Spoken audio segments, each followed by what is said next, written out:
Guangxi has the only coastal port in western China. The Babu Gulf. As an ancient saying goes, live off the land and the sea. With the Babu Gulf, Guangxi thrives on the bounty of land and sea. In July, the crew come to Fengchenggang as scheduled, planning to go out to sea for filming. Unfortunately, they come across a typhoon. By the coast, all the crew members from the inland regions are amazed at the locals' organized response to such extreme weather.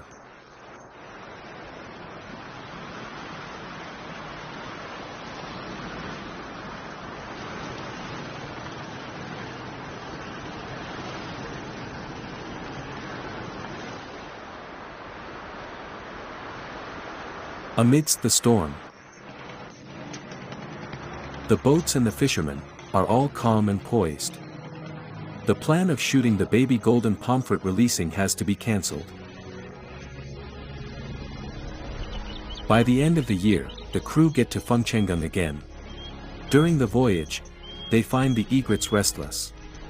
The egrets have gathered here since the dawn, soaring in the sky, and gazing at each of the round net cages below, and the boats shuffling among them.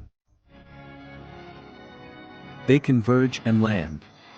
As they spot boats operating nearby, they're aware that, with a little patience, they will then have a feast.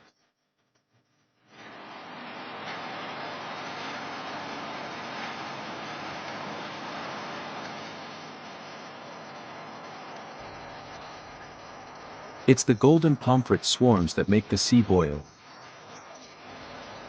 Throughout 5 months of feeding and growing, it's time to harvest now.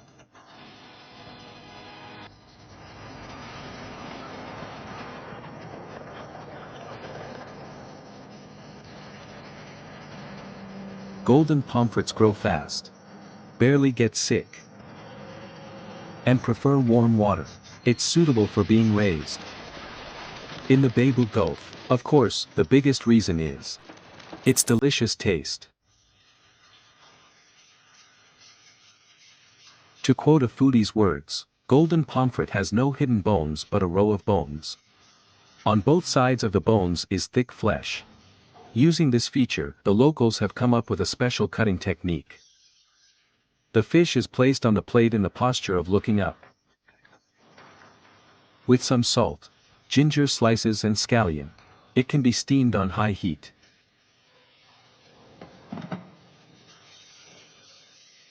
For 5 minutes. With some hot oil on it. And a modest amount of fish soy sauce. The steamed fish is ready then. Dinner's ready.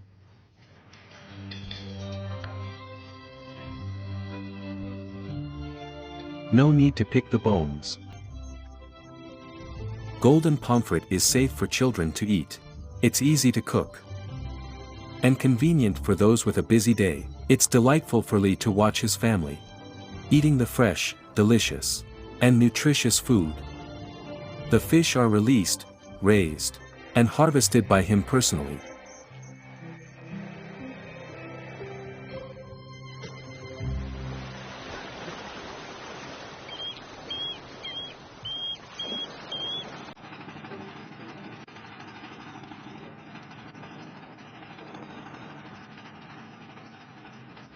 Li is the diver of a farm. During the harvest period, he starts early and returns late, almost every day. Literally, his work is to fish around.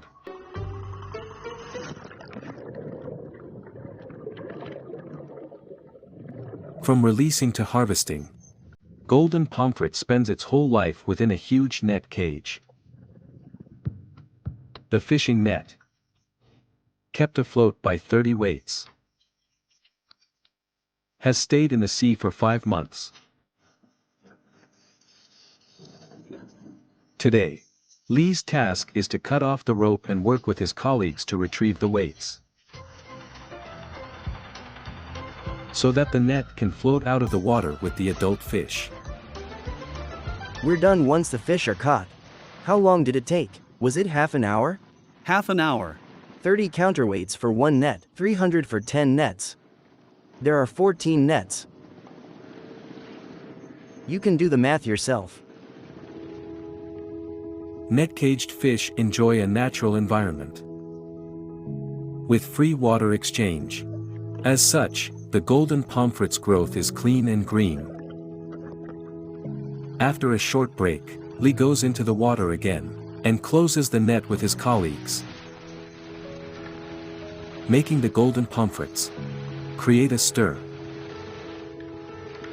In 2023, Guangxi's ocean fishery grew by 3.7% year-on-year. The production of golden pomfrets ranked second in China. The fresh seafood from the Babu Gulf is now enjoyed countrywide.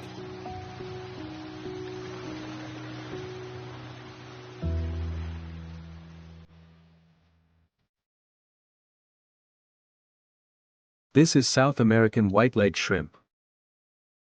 It's also known as couple shrimp. It's not because they always come in pairs. It's said that they were traditionally sold in pairs. But it got its name actually because the shrimp is native to the Pacific coast of South America. Since it was introduced to China in 1988 and farmed on a large scale, white-leg shrimp has been the most common shrimp species in people's daily life. This is Li Yongbua's farm located in Hapu County, Beihai City. Before September, all the greenhouses are mere frames. Shortly after, over 1,600 greenhouses will be covered with the films and filled with fresh, clean water, ready for the new baby shrimps. Greenhouse farming is attracting more young entrepreneurs, especially millennials and Gen Z like me. More people are getting into this business. And I've seen this industry as my first golden opportunity. Guangxi enjoys a natural advantage. It's climate resistant. Traditionally, this allows for off-season shrimp farming. Unlike in Jiangsu province, where shrimp require water to be heated by methods like boiler heating to survive the winter. In contrast, shrimps here can naturally survive the winter, resulting in much higher economic benefits. Moreover, the water quality here is really good. After analyzing samples from the coastal areas like Guangdong, Fujian, and Guangxi, it's confirmed ideal for white-leg shrimp growth. This place happens to be an estuary where fresh water and salt water mix. It has an optimal salinity of 11 per thousand for white-leg shrimp growth, perfectly within the ideal range of 10 per thousand to 14 per thousand. In the hot weather, baby shrimps need to be released quickly to prevent loss. Everybody is working efficiently. Release 5 bags? Yes, start with 5 bags.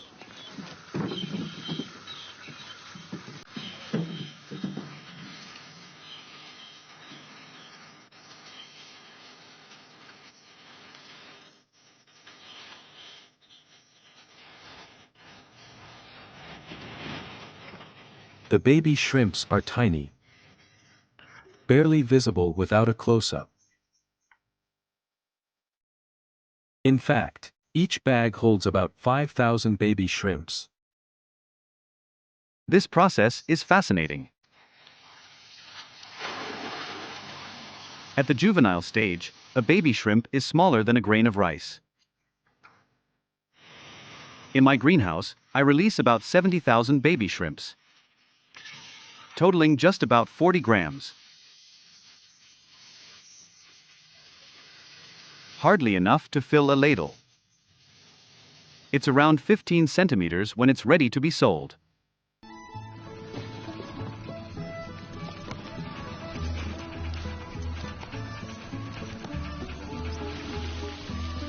After 90 days, the shrimps in a greenhouse reach up to 1,000 kilos.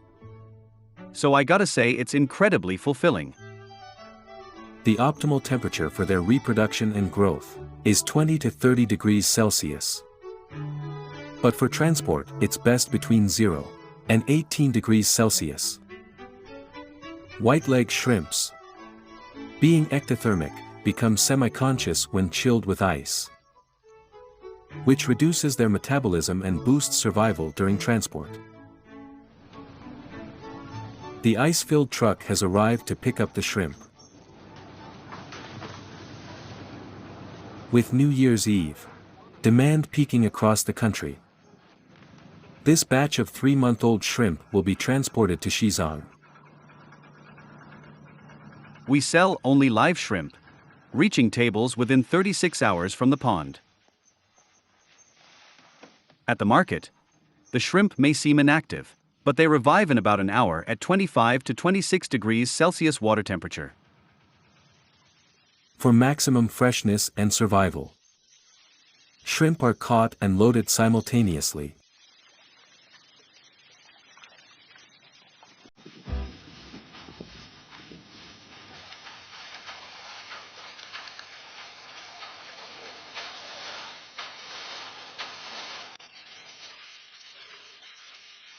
They hide down there without stimulation.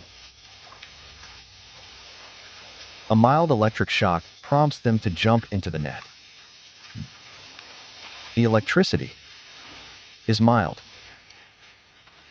This mild electricity is virtually harmless to humans. 3 volts, equal to 2 AA batteries, precisely stimulate the shrimps to leap into the nets. This benthonic animal stirs up mud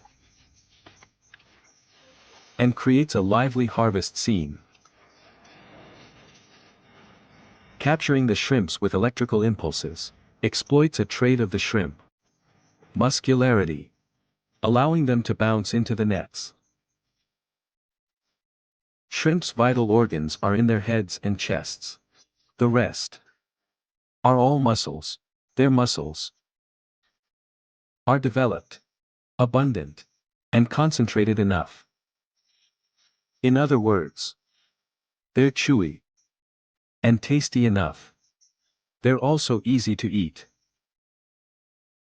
They're likely one of the easiest to prepare, requiring no complex cooking skills. Just 2 simple rules. Ensure they're fresh and cooked until red. Then enjoy.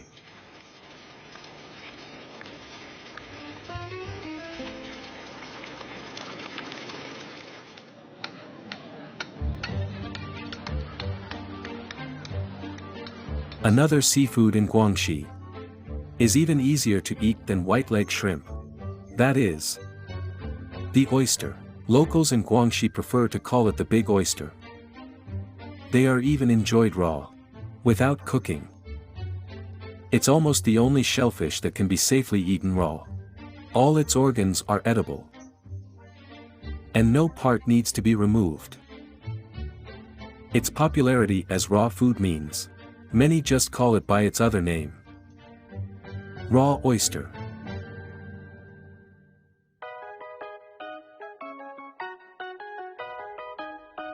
Since 2011, Qinzhou has hosted the Oyster Festival at the end of the year.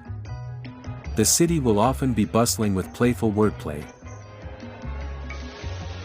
Beyond the wordplay, the festival draws oyster enthusiasts from across the country.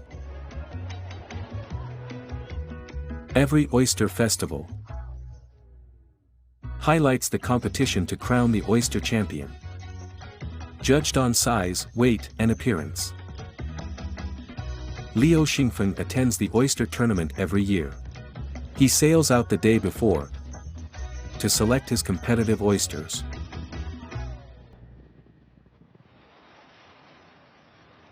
Qinzhou, known as China's oyster hub, supplies over 70% of the national's oyster seeds.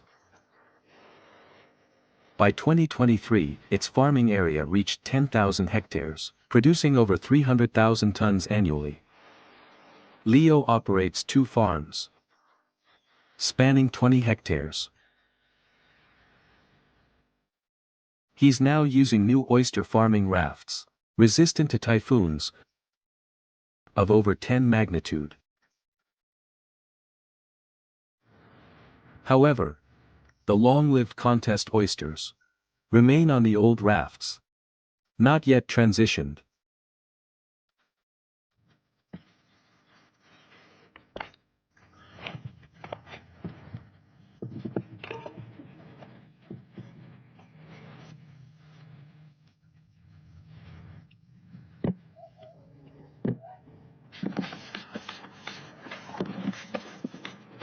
This one seems the biggest here. It can't grow this big without proper raising. Theoretically, it's edible. But in fact, its texture is quite poor. 1, 2, 3, 4, 5, 6 years old. One circle represents each year. Much like tree rings. At the Oyster Festival, the eldest oyster found was about 8 years old, never exceeding that age. Oysters are filter feeders. They use their gills to consume plankton and organic debris from the water. Thus, water quality is crucial. Only high-quality water provides sufficient food and ensures oysters are safe to consume raw. Oysters appear motionless. And indeed, they are embodying a tranquil existence. Once attached during their juvenile stage, they remain in place unless acted upon by external forces. This contrasts with their active farmers. In 2014, when Super Typhoon Ramazan hit, everything was lost. In 2015, I started it all over. Now I've got 47 oyster rafts.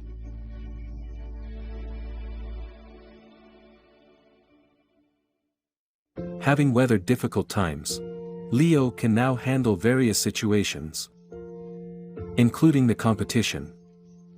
Though I won a merit award this year, I'll aim higher next time. There's still a chance next year. It was so close, just a bit off. 8,888.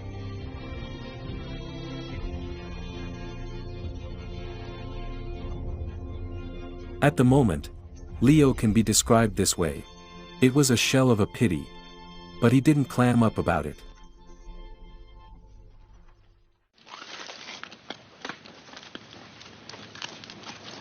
In ancient times, any shelled mollusk was called a clam.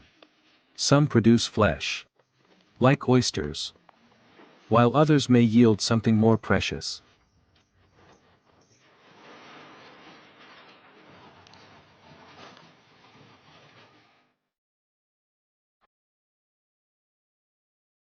Pearl, at the earliest time, referred to the organic jewel formed inside a clam.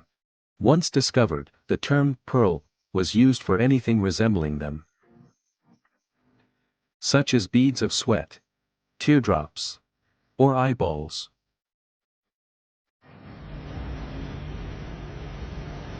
Ahead of the ship is Weizhou Island in Hapu, Beihai. The sea is clear and quiet. Nowadays, most people come here for traveling. In the pre-Qin period, people came here for pearls. The pearls produced in the South China Sea are called southern pearls.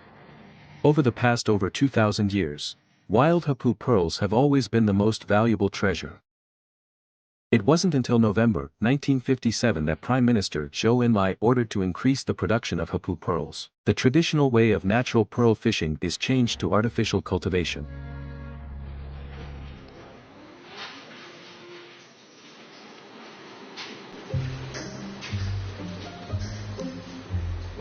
Nuclei implantation is the core step to pearl cultivation. Workers implant nuclei and mantle tissue into Hapu's exclusive Pinctada martensii.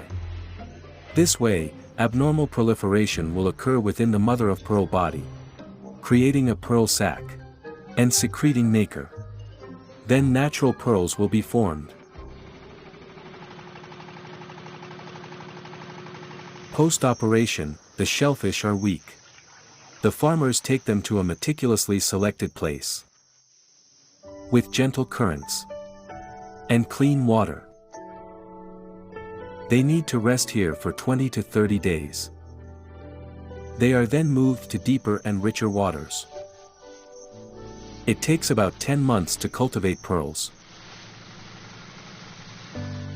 The conditions around Weizhou Island are ideal. Shellfish bred in sandy waters are relatively healthier. Silt and rubbish down there can have a detrimental impact on the shellfish. It'll be infected with bacteria and develop black spots.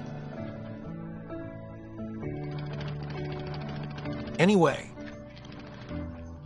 we'll clean up waste in the sea, including attachments and shells.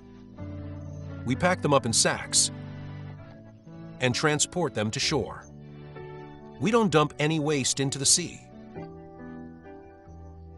because we worry about potential pollution here.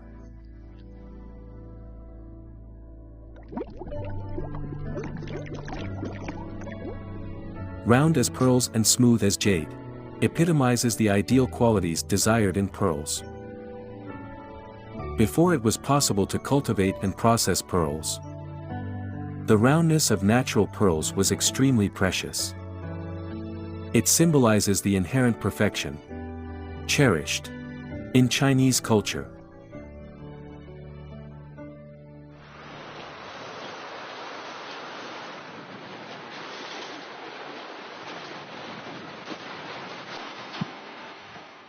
Scarcity enhances value. January marks the pearl harvesting season. Cultivation boosts the chances of finding pearls, but their size and roundness remain uncertain until discovered. Once harvested, not every pearl holds commercial value. Such pearls will be discarded as unwanted. No one wants them. And these are similarly worthless. Throughout history, many fads have been short-lived. Only few endure. And pearl is one of them. The smoothness, exquisiteness, flawlessness and luster can set off the beauty of people regardless of their age, gender, and temperament.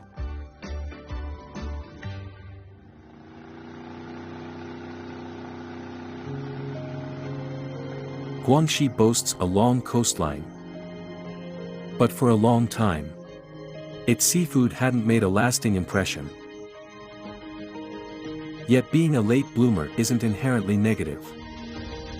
As land and sea routes coordinate, and rivers connect with the ocean, Guangxi's ocean fishery is upgrading its offerings. From delicious to fresh, tender, and distinctive. Facing the sea, the people of Guangxi savor the bountiful gifts of the Babu Gulf and revitalizes sea farming, ranching and fishing. Building on its resources and industrial base, Guangxi greatly expands its maritime and port-based industries, stably enhances marine economic strength, and unleash the sea's potential. By cooperating with the ASEAN and integrating with the Greater Bay Area, Guangxi continues to make new strides in high-quality development.